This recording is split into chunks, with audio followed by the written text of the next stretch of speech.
Sebagai orang Kristen, kira-kira apa yang akan Anda lakukan jika Anda bertemu dengan pengemis atau pengamen?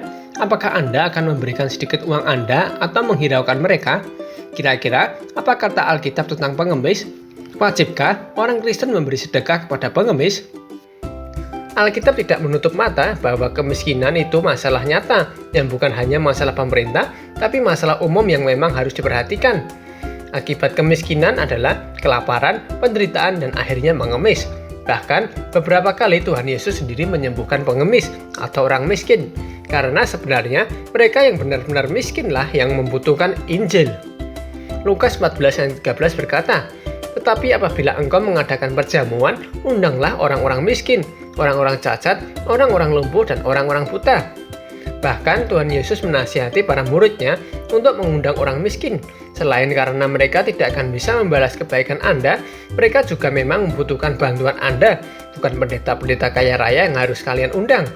Tapi justru orang miskin yang seharusnya Anda undang. Jika Anda memberi uang atau makanan kepada mereka yang sudah kaya, pemberian Anda tidak akan bernilai dan suatu saat mereka akan mengembalikannya, bahkan merendahkan pemberian Anda. Tapi bagi orang miskin, bantuan Anda bisa berarti memperpanjang hidup mereka satu hari. Ada banyak orang miskin di sekitar kita, tapi kita tidak sadar. Kita justru lebih ingin memberi mereka yang secara status sosial di atas kita. Supaya apa? Supaya kita juga dipandang setara dengan mereka. Padahal banyak sekali anak yang butuh beasiswa untuk sekolah, banyak janda yang harus menghidupi anaknya, dan bahkan banyak gereja terpencil yang butuh dana pembangunan gereja. Jika semua orang Kristen di dunia bersatu, berhenti hidup mewah, dan benar-benar saling menolong, seperti gaya hidup gereja mula-mula, pasti tidak akan ada lagi kemiskinan di dunia. Tapi orang Kristen juga harus berkhidmat, karena sebagian pengemis, apalagi di Indonesia, bukan pengemis karena benar-benar tidak sanggup bekerja, tapi karena kemalasan.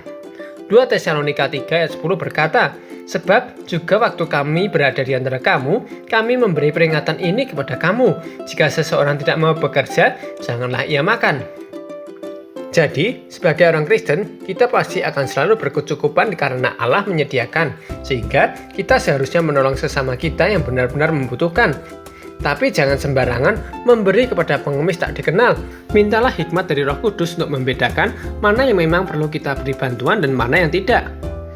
Lukas 16 ayat ke-20 sampai ke-21 berkata, "Ada pula seorang pengemis bernama Lazarus, badannya penuh dengan borok, berbaring dekat pintu rumah orang kaya itu, dan ingin menghilangkan laparnya dengan apa yang jatuh dari meja orang kaya itu. Malahan anjing-anjing datang dan menjilat boroknya.